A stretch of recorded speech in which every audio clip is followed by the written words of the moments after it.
बच्चों, आज के हमारे क्लास में हम रिवीजन करेंगे। किसी भी चीज़ का रिवीजन करना यानी उसे फिर से पढ़ना, फिर से दोहराना। ऐसा करने से जो हम पढ़े हुए होते हैं वो हमारे दिमाग में और अच्छे प्रकार से बैठ जाता है, हमें और अच्छे से वो समझ में आता है। इसीलिए हम चीज़ों को दोहराते हैं, उनको रिवीजन करते हैं या रिवाइज़ करते हैं। ठीक है, तो आज हम कुल 2 चीज़ों का रिवीजन करेंगे। पहला है हमारा एक पाठ जिसका नाम है हमारे मित्र वृक्ष, और दूसरा है एक कविता। अपने पाठ से शुरू करते हैं बच्चों। ये पाठ आप चित्र देख के, इसका नाम देख कर के पहचान रहे होंगे कि हम ये पहले पढ़ चुके हैं, हमारे मित्र वृक्ष। तो एक बार देख लेते हैं कि इस पाठ में हम लोग ने क्या क्या पढ़ा था, उसको एक बार देख लेते हैं और फिर इसके अभ्यास को हम करेंगे। ठीक है, तो बच्चों इस पाठ में हम लोग ने सीखा था कि पेड़ पौधे पर्यावरण को संतुलित रखते हैं, यानी कि हमारे जो चारों तरफ की चीज़ें हैं, जिस पेड़ पौधे हैं, हवा है, वायु है, जल है, ये सारी चीज़ें हमारे पर्यावरण में आती हैं। ठीक है, तो इस कहानी में हम लोग ने वृक्षों के बारे में पढ़ा था, और वृक्ष को यानी पेड़ पौधों को हमारा मित्र कहा गया था। हमारे लिए वो ज़रूरी है, और क्यों ज़रूरी है, किस किस तरीके से वृक्ष जो है अलग अलग रूप में हमारे काम आते हैं या हमारे सहयोग करते हैं, वो हमने इस कहानी में पढ़ी थी। ठीक है, कहानी के बाद हम लोग ने इस पे आधारित अभ्यास भी किया था, जैसे शब्द अर्थ किया था, प्रश्न उत्तर किए थे, लघु प्रश्न, दीर्घ प्रश्न सब किया था। आज हम लोग कुछ और प्रश्नों को करेंगे जो हमारे इस कहानी, इस पाठ पर ही आधारित है। ठीक है, तो आइए शुरू करते हैं हम अपने दीर्घ प्रश्न उत्तर के साथ। दीर्घ उत्तरीय प्रश्न। बच्चों यहाँ पे 2 प्रश्न आप देख सकते हो, 2 प्रश्न दिए हैं। ये 2 प्रश्न हमारे पाठ पर ही आधारित है। ये प्रश्न मैं पढ़ रही हूँ, इसका उत्तर आपको अपने आप बनाना है, अपने आप करना है। ठीक है, इसलिए प्रश्न को ध्यान से सुनिएगा। प्रश्न 1, जल प्रदूषण एवं वायु प्रदूषण के किन्हीं 2 कारणों को विस्तार पूर्वक लिखिए। फिर से, जल प्रदूषण एवं वायु प्रदूषण के किन्हीं 2 कारणों को विस्तार पूर्वक लिखिए। प्रदूषण, जल प्रदूषण और वायु प्रदूषण। जल मतलब पानी और वायु मतलब हवा। इन दोनों प्रदूषण के 2 कारण। बच्चों, पानी बहुत कारणों से गंदा होता है, बहुत सारी वजह हैं जिन वजहों से पानी गंदा होता है। तो पानी मतलब जैसे जो हमारे देश में जो नदियाँ हैं, वो ही पानी, मेन पानी, जो मुख्य पानी हमारे घरों में आता है, वो कहाँ से आता है? वो नदी से आता है। ठीक है, अब नदियाँ जो गंदी हो गई हैं, जो प्रदूषित हो गई हैं, वो किन वजहों से गंदी हो गई? बहुत सारे, अगर आप सोचोगे तो आपको बहुत सारे कारण मिल जाएंगे जिन वजहों से नदियाँ गंदी हैं। जैसे कभी आप अगर नदी के किनारे जाओ तो कुछ लोग उसमें नहा रहे हैं, कुछ उसमें कपड़े धो रहे हैं, कुछ उसमें जानवरों को नहला रहे हैं, या कहीं पे देखोगे तो बहुत सारा कूड़ा नदी में बह रहा है, बहुत सारी नालियाँ, गंदा पानी है जो नदी में बह रहे हैं।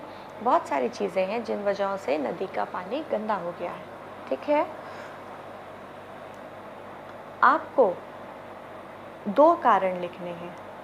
उन बहुत सारे कारणों में से किसी 2 कारण को विस्तार पूर्वक लिखना है। विस्तार पूर्वक मतलब लंबे में लिखना, छोटे में नहीं लिखना। ये आपका दीर्घ उत्तरीय प्रश्न है।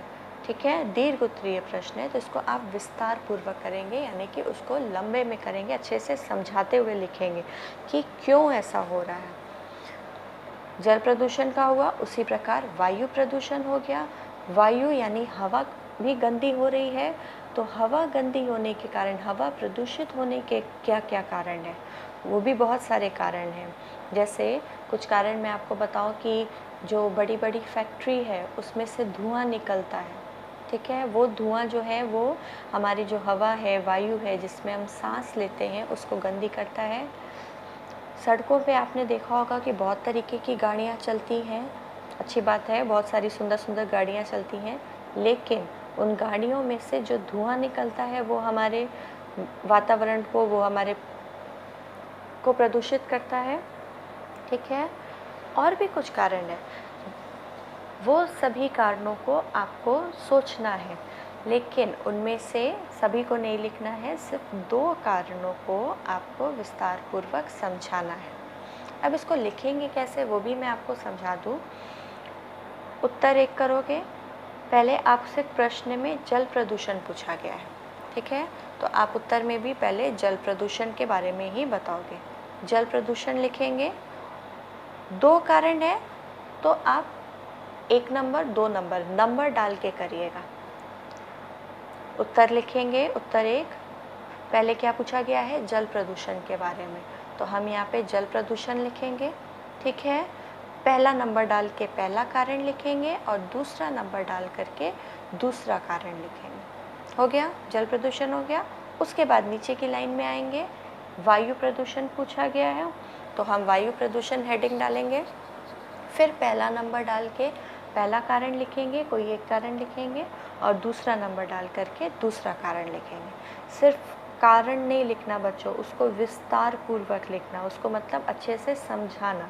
जैसे आपको कोई बात मैं समझाती हूँ, कोई प्रश्न का उत्तर मैं समझा रही हूँ, उसी प्रकार आपको वो उत्तर अपने आप लिख के मुझे समझाना है। यानी कि जब मैं उस उत्तर को पढ़ूँ तो मुझे समझ में आए कि किस वजह से प्रदूषण हुआ है, उसको उस तरीके से सुंदर ढंग से लिखना है। ठीक है, ये हो जाएगा हमारा प्रश्न 1। अब आ जाओ अपने प्रश्न 2 पर। पर्यावरण को स्वच्छ बनाए रखने के लिए हमें किन किन बातों का ध्यान रखना चाहिए। बच्चों, पहले प्रश्न में हम लोग ने कारण लिखा कि क्यों प्रदूषण हो रहा है, क्या वजह है जिसकी वजह से ये प्रदूषण हो रहा है, क्या कारण है जिनकी वजह से ये प्रदूषण हो रहा है। पहले प्रश्न में हम ये लिखेंगे। दूसरा प्रश्न इसका एकदम उल्टा है, पर्यावरण को स्वच्छ रखने के लिए। अब साफ रखने की बात हो रही है, स्वच्छ रखना मतलब किसी भी चीज़ को साफ सुथरा रखना, तो यहाँ पे किसको साफ रखने की बात हो रही है, पर्यावरण को। तो पर्यावरण को स्वच्छ बनाए रखने के लिए हमें किन किन बातों का ध्यान रखना चाहिए, हम ऐसे कौन कौन से काम कर सकते हैं जिसकी वजह से हमारा जो पर्यावरण है वो साफ बना रह सकता है। अभी इसके पहले वाले प्रश्न में हम लोग ने देखा कि जैसे जल प्रदूषण का अगर उदाहरण लें कि जल क्यों प्रदूषित हो रहा है, कि नदियों में गंदा पानी जा रहा है, या कोई कपड़े धो रहे हैं, या जानवरों को धो रहे हैं, या फैक्ट्री से कूड़ा निकल के जा रहा है नदी में। आपने देखा होगा कभी प्लास्टिक बह रहा है, कभी कुछ और कूड़ा बह रहा है, वो सब नदी के साथ बह रहा है। ठीक है, तो ये सब कारण हो गए, लेकिन हम क्या ऐसा कर सकते हैं जिसकी वजह से हमारा जो पर्यावरण है वो, यहाँ पे कुछ सिर्फ किसी एक चीज़ के बारे में ही नहीं लिखना है। जैसे यहाँ पे जल और वायु के बारे में ही लिखना था, लेकिन यहाँ पे आपको सिर्फ जल या वायु के बारे में ही नहीं लिखना है, यहाँ पे आपको पूरे पर्यावरण के बारे में लिखना है। ठीक है, ध्यान से समझना। तो यहाँ पे पर्यावरण को स्वच्छ बनाने के लिए कौन कौन सी ऐसी चीज़ें हैं जिसका हम ध्यान रख सकते हैं जिससे हमारा पर्यावरण साफ़ सुथरा रहे। ठीक है बच्चों, समझ में आया। 2 क्वेश्चन हैं, दोनों एकदम विपरीत है। ठीक है, ठीक से पढ़ के इसका उत्तर आपको अपने आप लिखना है। उत्तर लिखते समय ध्यान दीजिएगा कि ये दीर्घ उत्तरीय प्रश्न है, यानी कि छोटा सा एक लाइन का उत्तर बना करके करने से नहीं होगा। ठीक है, अपने आप बनाइए, सुंदर सा बनाइए। ये कुल 2 प्रश्न का उत्तर लिखना है। अब आ जाते हैं ख नंबर पे। क नंबर पे हो गया, क नंबर पे हो गया दीर्घ उत्तरीय प्रश्न। अब आ जाते हैं ख नंबर पे। ख नंबर पे लघु उत्तरीय प्रश्न है बच्चों, दिख रहा है आप लोग को अच्छे से। ख नंबर पे लघु उत्तरीय प्रश्न है। यहाँ पे भी कुल 3 प्रश्न हैं, इसका उत्तर देना है, लेकिन क्योंकि ये लघु है, यानी कि ये इसका उत्तर हमें लघु मतलब होता है छोटा, छोटे रूप में देना है। दीर्घ की तरह हम लंबा सा उत्तर नहीं बनाएंगे, दीर्घ से थोड़ा छोटा उत्तर बनाएंगे। ठीक है, प्रश्न 1 पढ़ देती हूँ। पेड़ दिन के समय कौन सी गैस छोड़ते हैं? ठीक है, फिर से पढ़ रहे हैं। पेड़ दिन के समय कौन सी गैस छोड़ते हैं? बच्चों, इन प्रश्नों को करने से पहले आप अपना जो पाठ है हमारे मित्र वृक्ष, उसको पढ़िएगा। एक बार, दो बार पढ़िएगा। जब आप उसको पढ़ेंगे तो आपको आपके ज़्यादातर प्रश्नों के उत्तर मिल जाएंगे। ठीक है, किताब में से देख के नहीं करने को मैं बोल रही हूँ, आपको मैं आपकी कहानी या पाठ पढ़ने को बोल रही हूँ। आप पाठ पढ़िएगा, अपनी किताब बंद करके रख दीजिएगा। उसके बाद प्रश्नों को करने बैठेंगे तो आपको सारे प्रश्नों के उत्तर मिल जाएंगे। ठीक है बच्चों, और प्रश्न एक क्या है? फिर से, पेड़ दिन के समय कौन सी गैस छोड़ते हैं? ठीक है, इसका उत्तर आप लिखेंगे।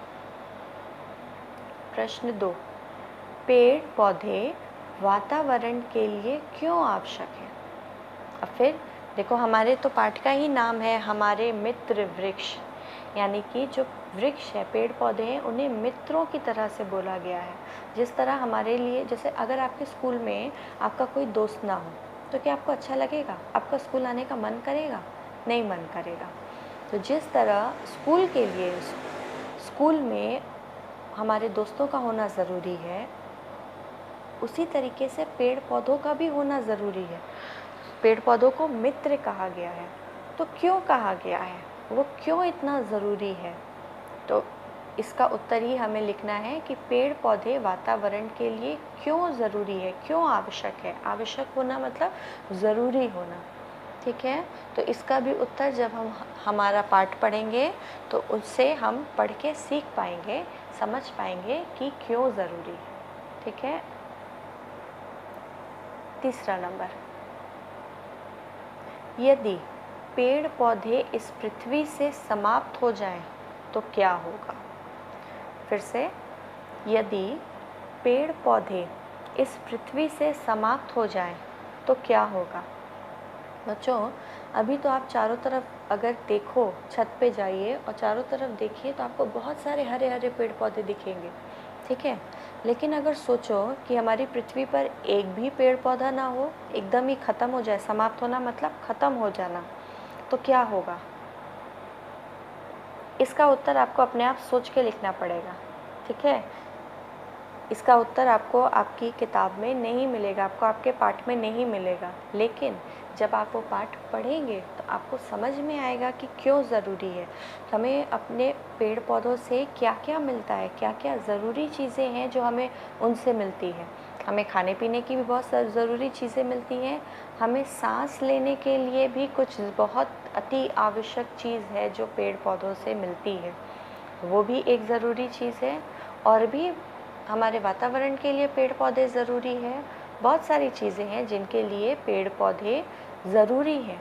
तो अगर पेड़ पौधे नहीं होंगे तो हमारे साथ क्या होगा? इसका उत्तर आपको इस प्रश्न 3 में लिखना है। ठीक है बच्चों, अब आगे बढ़ते हैं ग नंबर पे। ख नंबर पे लघु उत्तरीय प्रश्न हुआ, अब आ जाते हैं ग नंबर पे। बच्चों, ग नंबर जो अभ्यास है वैसा अभ्यास हम पहले कर चुके हैं, इसलिए मैं आपको इसे समझा नहीं रही हूँ। आपको इसे अपने आप करना है, पूरी तरीके से आपको इसे अपने आप करना है। मैं सिर्फ आपको पढ़ के सुना दे रही हूँ। मुझे उम्मीद है कि आपको दिख रहा होगा अच्छे से साफ क्या क्या लिखा है। मैं फिर भी एक बार पढ़ दे रही हूँ। ग नंबर, किसने कहा? ठीक है, कर चुके हैं, इसलिए कुछ नहीं समझा रही हूँ, कुछ नहीं बता रही हूँ, अपने आप करने की कोशिश करिए। ध्यान से सुनिए। किसने कहा? एक नंबर, हमारी सरकार भी वृक्ष लगाओ अभियान चलाकर पर्यावरण संरक्षण में जुटी है। फिर से पढ़ रही हूँ। हमारी सरकार भी वृक्ष लगाओ अभियान चलाकर पर्यावरण संरक्षण में जुटी है। 2 नंबर, हाँ, तुमने सही कहा, हमें पेड़ों को बचाना चाहिए। फिर से, हाँ, तुमने सही कहा, हमें पेड़ों को बचाना चाहिए। 3 नंबर, दादाजी आप बगीचे में क्या कर रहे हैं? फिर से, दादाजी आप बगीचे में क्या कर रहे हैं? और अंतिम में 4 नंबर पे है, हमें वृक्ष लगाने पर ध्यान देना होगा। हमें वृक्ष लगाने पर ध्यान देना होगा। ठीक है, ये पूरी तरीके से आपको अपने आप करना है। तो ये कुल क ख ग 3 प्रश्न उत्तर, 3 अभ्यास हो गए बच्चों। एक बार फिर से देख लेते हैं क्या क्या था, उसको आपको अपनी कॉपी में करना है। क नंबर पे हम लोग ने दीर्घ उत्तरीय प्रश्न किया। प्रश्न 1 है, जल प्रदूषण एवं वायु प्रदूषण के किन्हीं 2 कारणों को विस्तार पूर्वक लिखिए। प्रश्न 2, पर्यावरण को स्वच्छ बनाए रखने के लिए हमें किन किन बातों का ध्यान रखना चाहिए? ख, लघु उत्तरीय प्रश्न। प्रश्न 1, पेड़ दिन के समय कौन सी गैस छोड़ते हैं? प्रश्न 2, पेड़ पौधे वातावरण के लिए क्यों आवश्यक हैं? प्रश्न 3, यदि पेड़ पौधे इस पृथ्वी से समाप्त हो जाएं तो क्या होगा? ग, किसने कहा? 1 नंबर, हमारी सरकार भी वृक्ष लगाओ अभियान चलाकर पर्यावरण संरक्षण में जुटी है। 2 नंबर, हाँ तुमने सही कहा, हमें पेड़ों को बचाना चाहिए। 3 नंबर, दादाजी आप बगीचे में क्या कर रहे हैं? और अंतिम में 4 नंबर, हमें वृक्ष लगाने पर ध्यान देना होगा। बच्चों ये कुल अभ्यास हो गए हमारे पाठ हमारे मित्र वृक्ष, इस पाठ पे आधारित ये कुल अभ्यास 3 अभ्यास हो गए। सबसे पहले आप इस पाठ को 1 बार 2 बार अपने आप ज़रूर पढ़िएगा और उसके बाद ही इस अभ्यास को, सभी प्रश्नोत्तरों को हल करने की कोशिश करिएगा। अब हम आगे बढ़ते हैं अपनी कविता की ओर। बच्चों ये कविता है बादल गीत। ये कविता हम कर चुके हैं। इस कविता में हम लोग ने अपनी प्रकृति के बारे में पढ़ा था कि हमारी प्रकृति यानी कि हमारे चारों तरफ जो चीज़ें हैं जो ईश्वर ने बनाई हैं, जो प्राकृतिक चीज़ें हैं जो ईश्वर ने बनाई हैं, जैसे पेड़ पौधे, पहाड़, नदियाँ, आसमान, बादल, मौसम, ये सब कितने सुंदर हैं। इन चीज़ों के बारे में हम लोग ने पढ़ा था। ठीक है, और जो अलग अलग मौसम आते हैं, जैसे कभी सर्दी का मौसम, कभी गर्मी का मौसम, ठंड का मौसम, बारिश का मौसम, ये अलग अलग मौसम में एक मौसम ऐसा है जो सबका प्रिय है। ऐसे तो सभी मौसम अच्छे होते हैं, लेकिन इन अलग मौसमों में एक मौसम है जो सभी को प्रिय होता है, और वो मौसम है वर्षा ऋतु का मौसम। तो उसी मौसम पर आधारित हमारी ये कविता थी जो हम लोग पढ़ चुके हैं। ठीक है बच्चों, हमें क्या करना है, अब इस कविता पे आधारित कुछ और अभ्यास करने हैं। हम पहले भी अभ्यास कर चुके हैं, लेकिन आज हम कुछ और नए अभ्यासों को करेंगे। देख लेते हैं बच्चों। सबसे पहले आ जाते हैं क नंबर पे। बादल गीत हमारी कविता का नाम हो गया। ये भी प्रश्न उत्तर है। यहाँ पे कुल 3 प्रश्न हैं जिनका उत्तर आपको लिखना है, और फिर ये दीर्घ उत्तरीय प्रश्न हैं, यानी कि इसका हमें दीर्घ में, लंबे में उत्तर लिखना है। छोटा सा 1 लाइन का उत्तर नहीं लिखना है। ठीक है, अच्छे से हम लिखेंगे। प्रश्न 1 क्या है, कविता में बादल से क्या क्या प्रश्न पूछे गए हैं?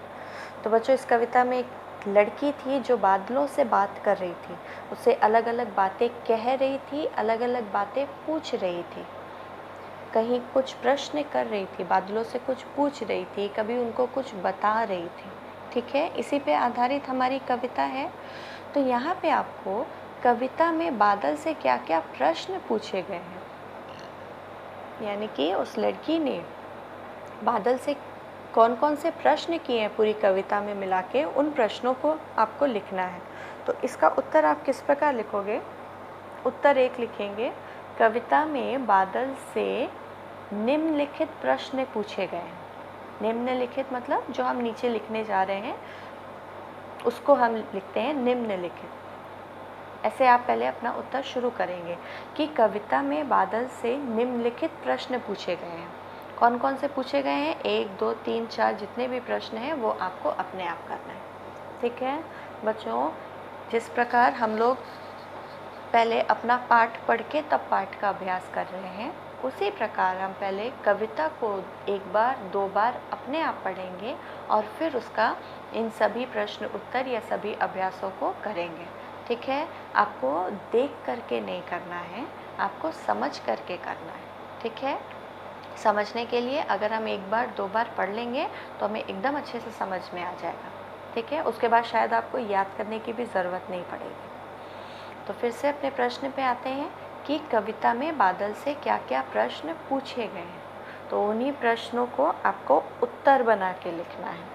ठीक है, सुंदर तरीके से अपने आप उत्तर बनाने की कोशिश करिए कि कैसे बनाया जा सकता है। बढ़ते हैं अपने दूसरे प्रश्न पे। अपने प्रिय मौसम के विषय पर 4 पंक्तियाँ लिखिए। अपने प्रिय मौसम के विषय पर 4 पंक्तियाँ लिखिए। अब अलग अलग बहुत सारे मौसम होते हैं, हमारे देश में तो बहुत सारे मौसम आते हैं। तो उन सभी मौसमों में आपका जो प्रिय मौसम है, जिसे आप पसंद करते हैं, उस मौसम के बारे में आपको 4 पंक्तियाँ लिखनी है। ठीक है, तो इसका उत्तर कैसे बनाएंगे? सबसे पहले लिखेंगे मेरा प्रिय मौसम। मौसम को हम लोग एक और नाम से जानते हैं बच्चों, उसका नाम क्या है? एक और ऋतु। ठीक है, ये मैंने बताया है कि मौसम को हम लोग ऋतु भी बोलते हैं। तो मेरा प्रिय मौसम या मेरी प्रिय ऋतु भी लिख सकते हैं। शुरू करेंगे, आप उत्तर कैसे बनाएंगे? मेरा प्रिय मौसम, मौसम का नाम। ठीक है, ये हेडिंग हो गई। कितनी पंक्तियाँ लिखनी है? 4 पंक्तियाँ लिखनी है। तो हम 1 2 3 4 इस प्रकार नंबर डालते हुए 4 पंक्तियाँ लिखेंगे अपने प्रिय मौसम के विषय में। कि वो मौसम, सबसे पहले तो मौसम का नाम लिखिएगा, उसकी क्या अच्छी बातें हैं, उस मौसम वो आपको क्यों पसंद है। इस तरीके से आप उसके बारे में 4 पंक्तियाँ बहुत आसानी से लिख लेंगे। ठीक है, ये हो गया हमारा प्रश्न 2। अब आ जाते हैं प्रश्न 3। देखो, ये भी एक नए तरीके का प्रश्न है और मुझे उम्मीद है कि इसको करने में आपको बहुत मज़ा आएगा। अपनी भाषा में इन पंक्तियों को पूरा कीजिए। अभी तक क्या होता था कि हमारी जो किताब में कविता होती थी, हम उसको पढ़ते हैं, याद करते हैं, उसके बारे में लिखते हैं, उसको किसने लिखा है, ये सब करते हैं। ठीक है, यहाँ पे एक पंक्ति, एक लाइन मैंने आपको लिखी दी है, दूसरी लाइन आपको बुक में नहीं मिलेगी। बुक में ढूंढने की कोशिश मत करिएगा। ये दूसरी लाइन आपको अपने आप बनानी है। ठीक है,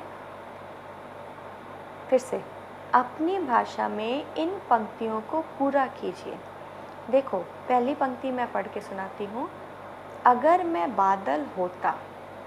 ठीक है, अगर मैं बादल होता, ये एक पंक्ति यहाँ पे लिखी है। दूसरी पंक्ति इससे मिलती जुलती आपको बनानी है। जैसे कविता आप जब भी करते हो बच्चों, तो आप देखते होगे कि मिलती जुलती पंक्तियाँ होती हैं। ठीक है, तो यहाँ पे आपको अगर मैं बादल होता, इससे मिलती जुलती दूसरी पंक्ति बनाओ और ये आपको अपने आप करना है। यानी कि इस कविता के लेखिका तो आप ही हो जाओगे। ठीक है, क्योंकि आप लिखोगे तो इसके लेखक लेखिका तो आप ही हो जाओगे। अच्छी बात है। तो अगर मैं बादल होता, दूसरी पंक्ति अपने आप बनाइए। बस कविता, जब भी कविता करते हैं तो हम लोग देखते हैं जो अंतिम शब्द है, जैसे यहाँ पे अंतिम शब्द है होता, अंतिम शब्द में ये जो आखिरी में जो अक्षर आया है और जो मात्रा आई है, वही अक्षर और वही मात्रा हमारी दूसरी पंक्ति के अंतिम शब्द में होनी चाहिए। फिर से कविता बनाते समय इस बात का ध्यान रखेंगे कि हमारा जो पहली पंक्ति दी है, पहली पंक्ति का जो आखिरी शब्द है, पहली पंक्ति यानी पहली लाइन का जो आखिरी शब्द है, आखिरी शब्द क्या है? होता। ठीक है, यही इसी होता शब्द से मिलता जुलता शब्द ही यहाँ पे होना चाहिए।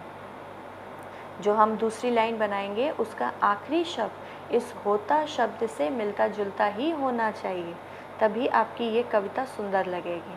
ठीक है, तो त और त में आ की मात्रा ये ज़रूर आपका आना चाहिए, तो आपका एकदम मिलता जुलता शब्द बनेगा। बच्चों इस बात पे ध्यान दे कर के बनाना। दूसरी भी पंक्ति इसी प्रकार है, इसको भी पढ़ देते हैं। सब दिशाओं में घूम घूम कर, फिर से सब दिशाओं में घूम घूम कर, ये पंक्ति है। इसके बाद एक और पंक्ति आपको अपने आप बनानी है। ठीक है, कुल 4 पंक्तियाँ हो जाएंगी। इसको एकदम नए तरीके का ये प्रश्न है बच्चों, बहुत सुंदर तरीके से इसका उत्तर एकदम बनाइएगा और एक अच्छी सी छोटी सी कविता बन जाएगी। ठीक है, अब आ जाते हैं ख नंबर पे। ख नंबर आ गया लघु उत्तरीय प्रश्न।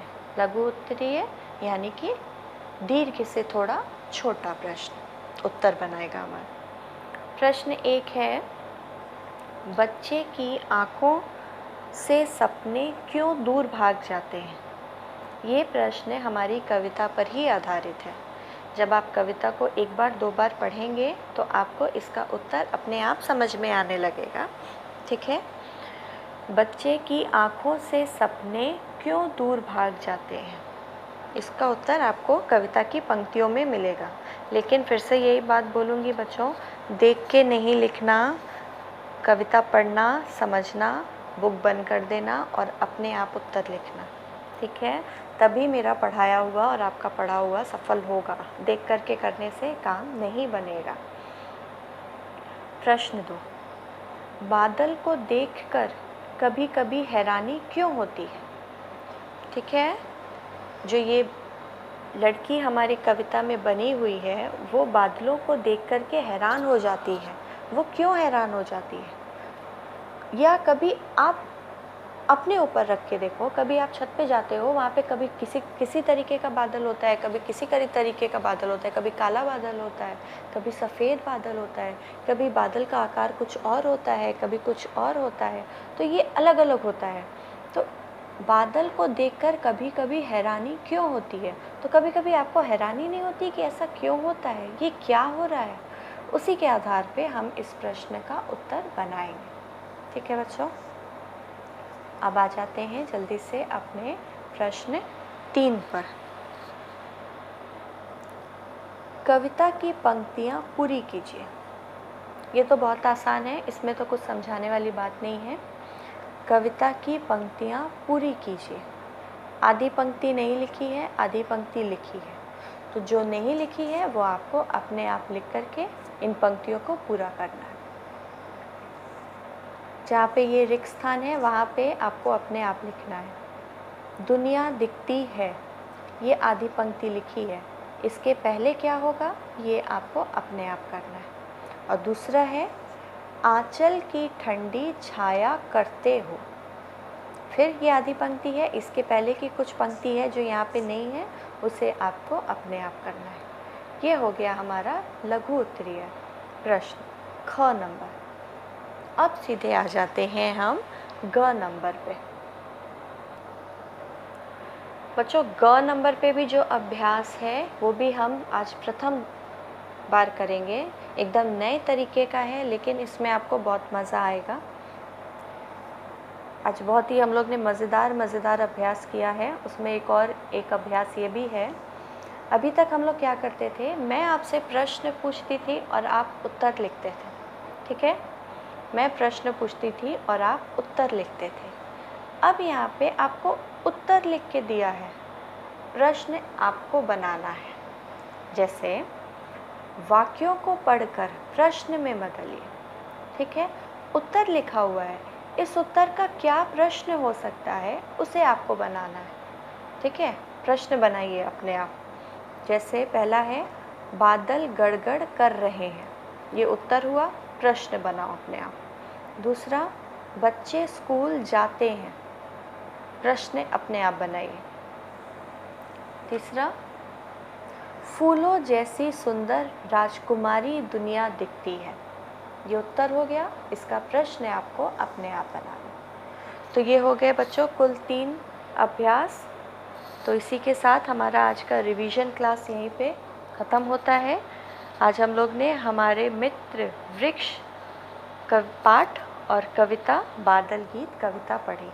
तो इन दोनों को अपने आप पहले पढ़िए और इन सभी अभ्यासों को हल करिए। आज के लिए इतना ही बच्चों, गुड डे।